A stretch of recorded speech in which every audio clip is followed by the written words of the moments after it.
La historia que estás a punto de escuchar tiene fines meramente de entretenimiento. No existe un registro oficial.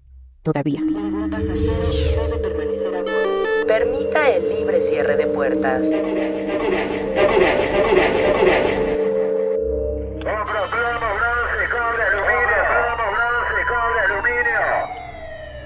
Corría el año del 2009, en una de las colonias más populares de lo que era la delegación Iztapalapa, hoy Alcaldía Iztapalapa.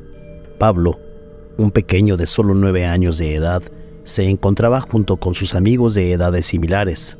Fútbol era el juego que preferían para sus tardes y noches en el barrio.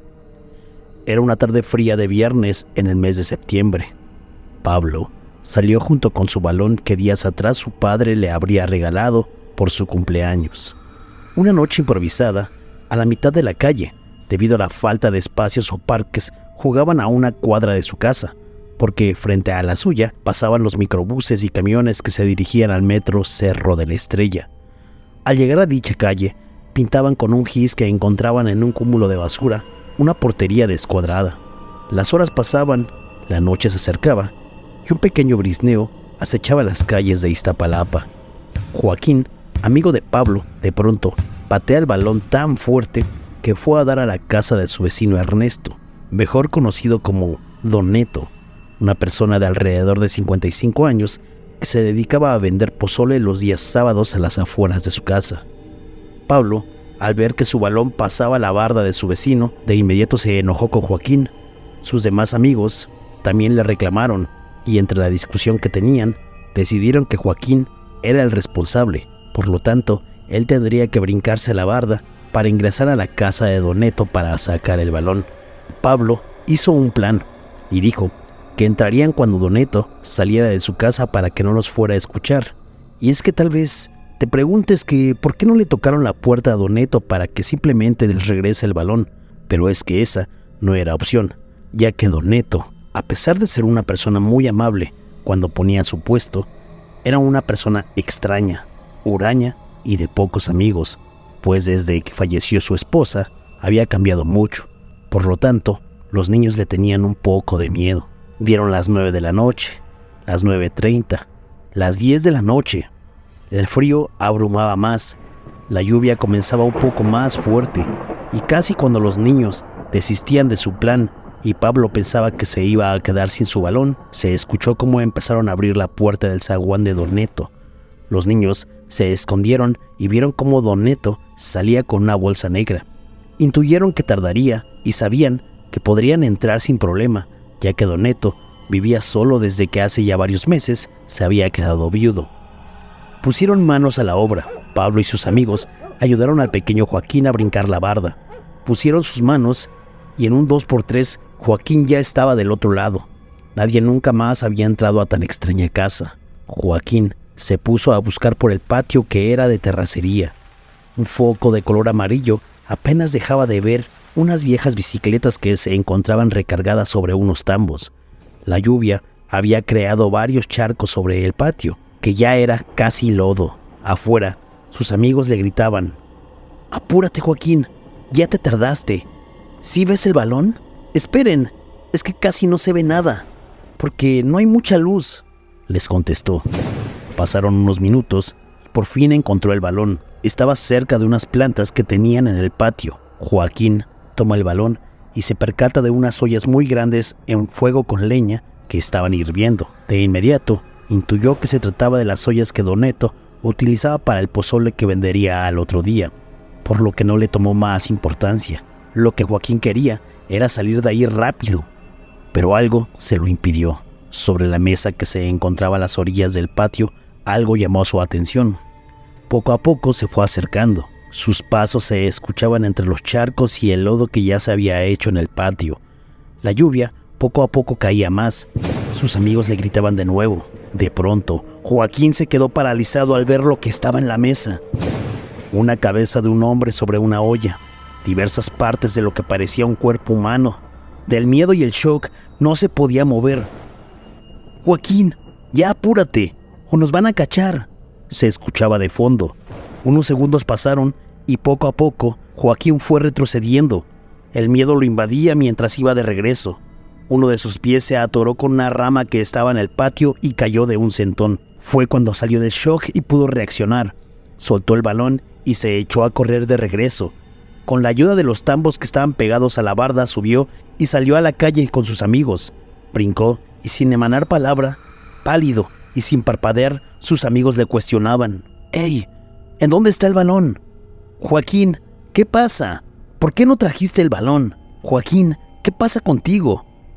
Pablo le decía: «¿Dónde está mi balón, Joaquín? Me van a regañar si llego sin él». Seguían cuestionándolo, cuando a lo lejos y entre la lluvia, ven la silueta de Don Neto. «¡Vámonos!», gritaron todos, y de la mano se llevaron a Joaquín. Llegando a la cuadra aledaña, casi frente a la casa de Pablo, cuestionaron otra vez a Joaquín, y él, con lágrimas en los ojos y aún pálido, les empezó a contar lo que vio.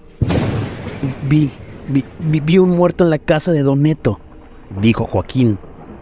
Pablo le contestó: «¿Un fantasma? ¿Viste un fantasma?» No era un fantasma. Vi a una persona a la que estaban cocinando para hacer la pozole. Don Neto hace pozole con un señor. Estaba en pedacitos», contestó. Sus amigos al principio no creían lo que decía, pues no le daban crédito a tan semejantes hechos. «Ya, Joaquín, ya deja de llorar, o nos van a regañar por llevarte hacia tu casa», le decían sus amigos. A lo lejos, de pronto se veía al papá de Pablo con un paraguas. «¡Hey, Pablo! Ya es hora de entrar a casa. Te me vas a enfermar y luego tu mamá me va a regañar», decía su padre, quien se fue acercando al grupo de amigos. Al acercarse, notó lo pálido y el llanto de Joaquín. De inmediato, el padre de Pablo le cuestionó que qué es lo que pasaba, y Joaquín no pudo contestar. Los amigos le contaron al papá de Pablo qué es lo que sucedía y qué es lo que había visto Joaquín y de por qué se encontraba en ese estado. No. Ustedes me están mintiendo. Seguros para que no regañe a Pablo, ¿verdad? Pues ese balón yo se lo compré. Pero tranquilos, yo mañana en el puesto le digo a Don Neto que me lo regrese. Ahora es momento de irnos, y ustedes también, cada quien a su casa. ¡Órale!, dijo el papá de Pablo. Joaquín lo interrumpió de repente y le dijo que todo lo que le habían dicho era verdad, que no había ninguna mentira, que él lo había visto todo. El papá de Pablo tomó en serio los comentarios, llevó a los niños a su casa para evitar que se mojaran, les dio unas toallas y le dio algo de tomar a Joaquín, que seguía en un estado de shock. Llamó a una patrulla de la delegación, que se hizo presente a los 10 minutos. El papá de Pablo les hizo saber lo que los niños le habían comentado. Los policías de la patrulla del sector pensaron y le preguntaron que si todo era una broma, por lo que llamó a otros compañeros policías vía radio, quienes se dieron cita en la casa de Pablo. Al tomar los datos generales de la parte acusatoria, decidieron ir junto con las patrullas a la casa de Don Neto, que se encontraba a la vuelta de donde estaban.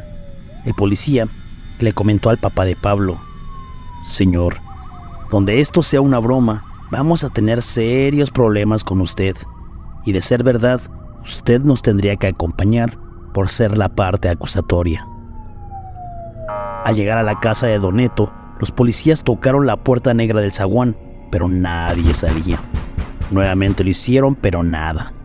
Poco a poco, la calle se empezó a llenar de patrullas. Los toques al zaguán poco a poco empezaron a ser más fuertes.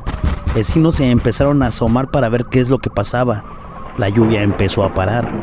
Pasaron 10 minutos aproximadamente y de pronto se escuchó cómo empezaron a abrir el zaguán. Don Neto se asomó y dijo: ¿En qué los puedo ayudar?».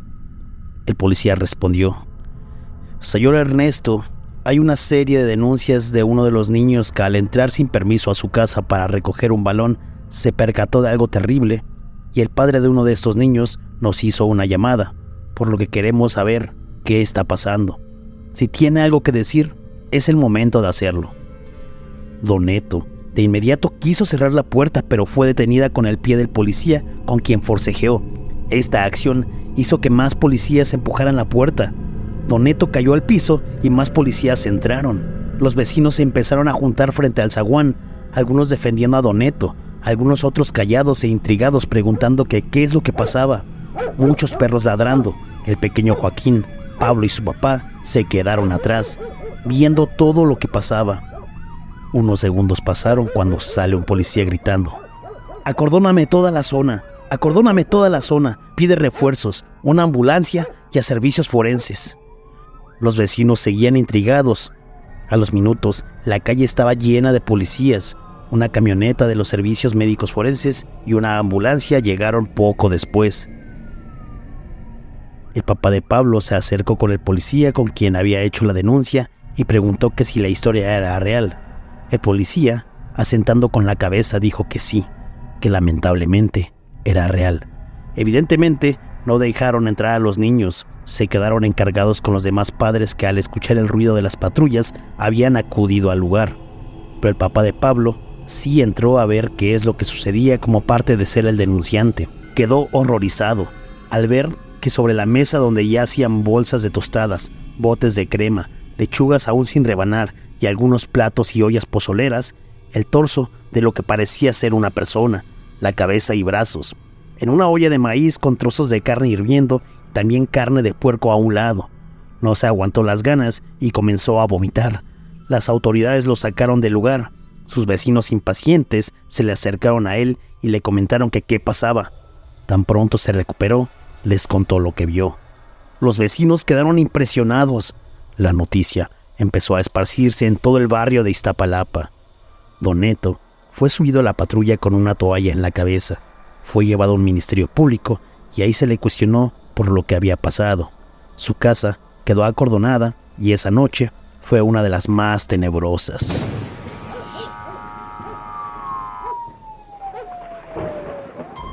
Don Neto colocaba todos los sábados un tablón de aproximadamente 5 metros con un mantel, unos banquitos, sus ollas y platos pozoleros a un lado.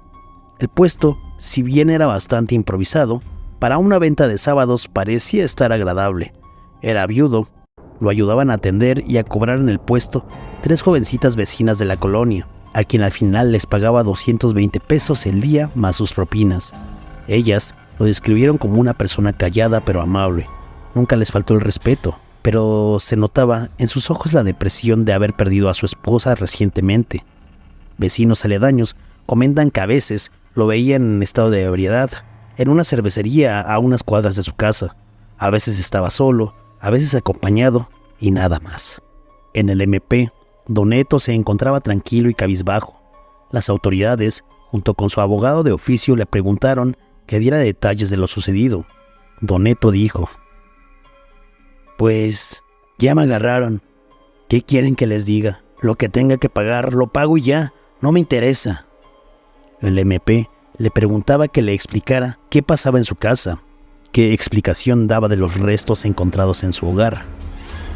Don Neto contestó: «Mire, jefe, pues como le digo, ya me agarraron y lo que les puedo decir es que el jueves pasado estuve bebiendo alcohol, en especial caña, en la cervecería del fondo. Por la noche llegó uno de mis amigos con quien me quedé de ver para echarnos unos tragos. El tiempo pasó y la cervecería pues nos corrió porque ya no traíamos más dinero y estábamos bastante tomados. Le dije a mi amigo que nos fuéramos a mi casa, que ahí tenía más caña para beber, y eso hicimos. Eran como las 4 de la mañana cuando llegamos. Todo iba bien, apenas llevábamos unos tragos y mi amigo, de pronto, empezó a burlarse de mi esposa. De lo poco que me acuerdo fue que empezó a insultarla y lo que me calentó fue que me dijo: «Ya no le llores, ni que hubiera estado tan buena». Yo me enojé, agarré mi cuchillo con el que corto la carne para el pozole y se lo enterré en el cuello. Ni tiempo le di de gritar. A los minutos ya me había arrepentido. La borrachera se me empezó a bajar. Quería que todo fuera un sueño. No podía creer lo que había pasado. Me senté en mi viejo sillón y me quedé dormido. Me desperté el viernes como a las 12 del día, con un dolor de cabeza terrible. Abrí los ojos y vi el cuerpo de mi amigo ahí tirado. No sabía qué hacer, ni por qué lo hice. Solo algunos recuerdos tenía. Entré en pánico. Primero pensé enterrarlo en mi patio, que es de terracería, pero eso me iba a quitar más tiempo. Además, no tenía herramientas, así que mejor usé mis utensilios para el pozole. Me bañé, me cambié la ropa llena de sangre. Fui al mercado temprano por lo que me faltaba para el pozole que acostumbro a vender los sábados y compré carne de cerdo para que, según yo, combinara esa carne con la de mi amigo, para que la gente no se fuera a dar cuenta. El tiempo me ganó y me puse a cocer la carne. Yo anteriormente fui carnicero, por lo que tenía algo de experiencia al cortar la carne. Seguía con mi dolor de cabeza y no creía lo que yo estaba haciendo. Tenía miedo. Solo quería acabar con eso, vender mi pozole el sábado y acabar con todo, pues a mi amigo nadie lo iba a extrañar. Era un viejo borracho al igual que yo. En ese momento, Don Neto no aguantó el llanto y lloró cual niño pequeño. Decía estar arrepentido. En el MP seguían tomando su declaración, la cual terminó diciendo: luego esa noche, la ropa llena de sangre, sus zapatos y todo lo que traía mi amigo lo guardé en una bolsa negra para irlos a tirar a un lote baldío. Escuché a los niños jugando afuera de mi casa, pero nunca escuché cuando cayó su balón y se voló a mi casa. Si no, se los hubiera dado sin problema. Tal vez tenía la música muy fuerte, por la lluvia o porque estaba tan impresionado por lo que estaba haciendo y no puse atención. De regreso a mi casa, me dispuse a tomar un descanso para seguir cociendo la carne y revolverla con la carne de puerco, pero a los minutos tocaron mi puerta. Se alcanzaban a ver las luces de las torretas de las patrullas y un miedo me invadió, pues no entendía cómo se habían entrado. Pensé al inicio que me habían seguido del lote baldío para acá. Al asomarme por un espacio por mi patio, vi a los niños y me di cuenta que ellos habían sido los chismosos. Y bueno, además de que cuando me estaban deteniendo, escuché los murmuros de los policías, quienes mencionaban cómo fue que se dieron cuenta. Intenté huir por la parte trasera de mi patio, pero a mi edad ya me duelen las rodillas. Traigo una lesión en mi pierna derecha y no iba a alcanzar a brincar, y mucho menos a correr. Si este es mi destino, lo afrontaré. Con mi esposa nadie se mete. Ella era todo para mí. Tuvimos 2 hijos que quién sabe dónde estén. Cuando crecieron, poco a poco se fueron alejando y no sabemos de ellos. Ni al funeral de su madre fueron los desgraciados. Ni modo. Yo en la cárcel me muero. No tengo miedo. Seguro se preguntarán que si ya había hecho pozole antes con carne humana. La respuesta es no. Lo hice por miedo y desesperación. Díganle por lo menos a mis vecinos y clientes que lo que probaron en mi puesto siempre fue carne de pollo y de puerco. Que no me odien y que pueden estar tranquilos. Pobre de mi amigo, no se lo merecía. Lo que uno hace cuando está borracho, ¿verdad? Sí me arrepiento si eso ayuda. Y es todo, señores. No quiero hablar más por ahora. Posterior a su declaración, le hicieron preguntas más personales y fue procesado por el delito de homicidio y sentenciado a más de 50 años de prisión. Los clientes de Don Neto no podían creer lo que había sucedido y evidentemente se preguntaban si aquellos platos de pozole que llegaron a comprarle en algún momento tuvieron carne humana. Las autoridades les dijeron a los vecinos que de haber ocurrido, muchos debieron presentar ciertos síntomas porque la carne proveniente de un humano podría llevarlos a ciertas enfermedades, cosas que no se vieron durante el tiempo en el que estuvieron monitoreando el barrio. De Pablo y sus amigos no se supo más, algunos se mudaron con el paso del tiempo, pero de Joaquín, quien fue el niño que descubrió lo que pasaba, fue mandado a terapia psicológica para ayudarlo a salir del shock de lo que había vivido aquella noche en las calles de Iztapalapa.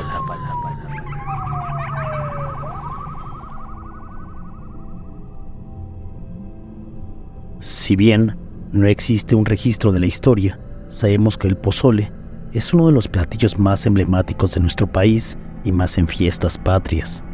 En general, la gastronomía mexicana, que es una de las más reconocidas a nivel mundial, tiene este emblemático platillo, el pozole. Y si la historia anterior te pareció turbia, te contaré el macabro origen de este platillo, o qué es lo que se dice. Pozole viene del náhuatl tlapozonali, que significa espumoso. Es un caldo hecho a base de granos de maíz cacahuacintle, el cual se precoce durante 2 horas y en ese proceso los granos de maíz pierden la cáscara fibrosa que los cubre y cuando hierven se abre como flor, lo cual les da una apariencia espumosa.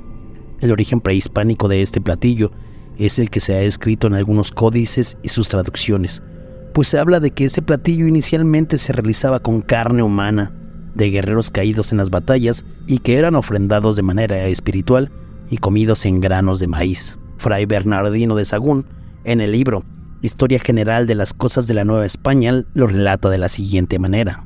Cocían aquella carne con maíz y daban a cada uno un pedazo de aquella carne en una escudilla con su caldo y su maíz cocido, y llamaban a aquella sopa tlacatlaoli.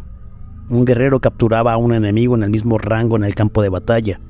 Eso se podría comparar en la actualidad como ir al mercado a conseguir los ingredientes. Luego, en un ritual que se llevaba a cabo en el Templo Mayor, le sacaban el corazón a un guerrero que se había capturado, ya fuera en una guerra ordinaria de las que habían sometidos por parte del Imperio Mexica, o bien en una guerra especial exclusivamente para obtener cautivos para el sacrificio, conocidas como las Guerras Floridas. Diversos arqueólogos y estudios se han referido al origen de este emblemático platillo, como el Códice Florentino. Los antiguos nahuas comían carne humana en un guiso con granos de maíz llamado tlacatlaoli, que en náhuatl significa maíz de hombre, según explica el arqueólogo Enrique Vela, editor de la revista Arqueología Mexicana. Pero hay algo muy importante que se debe de considerar en estas versiones. A pesar de que existan códices y autores como Fray Bernardino de Sahagún, considerado como el padre de la literatura náhuatl, pues muchas de esas traducciones han sido mal interpretadas e incluso traducidas literalmente sin la cosmogonía requerida para la interpretación de nuestros antepasados. Lo que sí es un hecho es que hoy en día puedes disfrutar de este platillo sin temer y sin estigmatizarlo, pues esta historia, como te dijimos al inicio, es meramente de entretenimiento. Que tengas felices fiestas patrias y que viva México.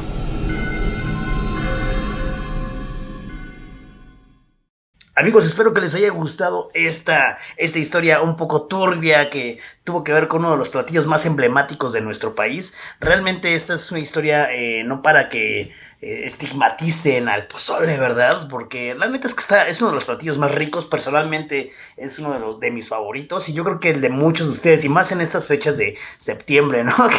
Que creo que quien no se coma un pozole en septiembre no merece llamarse mexicano, ¿no? Ya sea que te lo comas en casa, vayas a algún lugar a comerlo, y en fin, hay muchísimos lugares y muchísimas versiones del pozole para poder disfrutarlo. Así que dejemos esto nada más como una historia de entretenimiento, como se los decíamos al inicio. Y bueno, también como esta parte del origen del pozole, también lo que les decía, ¿no? Son versiones que han creado. Hay una frase por ahí que no sé si esté muy bien dicha, pero dice algo como que los conquistadores son los que crearon la nueva historia, ¿no? Entonces no hay como... o sea, sí existían sacrificios, pero no era nada más como un sacrificio matar por matar, sino que había una cosmovisión, había una onda espiritual para realizarlo, ¿no? Entonces, ahí están las versiones. Ustedes sabrán más, y no quise profundizar más en el tema porque pues no soy un experto, simplemente cosas que yo he leído y cosas que aparte pues me gustan, ¿no? Entonces yo aquí se las comparto. Bueno, espero que se la pasen muy bien. Ya nada más por último, los anuncios parroquiales. Seguimos con la venta de los cojincitos del metro, chéquense, ya son los últimos. Estos dicen Tacubaya en la parte de enfrente, y aquí traen el logo. Y bueno, miden 15 por 15 por 30 centímetros. Están cómodos, están bastante bien para decorar. Y ya. Si ustedes quieren uno, por favor contáctenme por Instagram. Estoy más en Instagram últimamente. Ahí en @MetroTacubaya, ahí búsquenme. Y también en Facebook, en la página de Metro Tacubaya en Facebook, o como Metro Tacubaya 2.0, ahí también puedo contestar y sin problema, ahí nos ponemos de acuerdo, ¿va? Bueno, sin más por el momento, que tengan unas felices fiestas patrias. Ya mañana 15 de septiembre, pásenla muy bien con su familia. Si les toca trabajar, denle. Y ya, bueno, afortunadamente el 16 de septiembre cae en sábado, entonces espero tengan la oportunidad de disfrutarlo. Recuerden, no tomen mucho. Si toman, no manejen. Y pues, en fin, que viva México, señores. Yo soy el Taku, suscríbanse, por favor. Ya vamos a llegar a los 100,000. Cuando lleguemos a los 100,000, voy a regalar 10 de esos, bueno, si nos va más o menos chido, igual ya hasta un poco más de los cojincitos del metro para los que están suscritos, ¿va? Bueno, ahí nos vemos en la próxima. Adiós.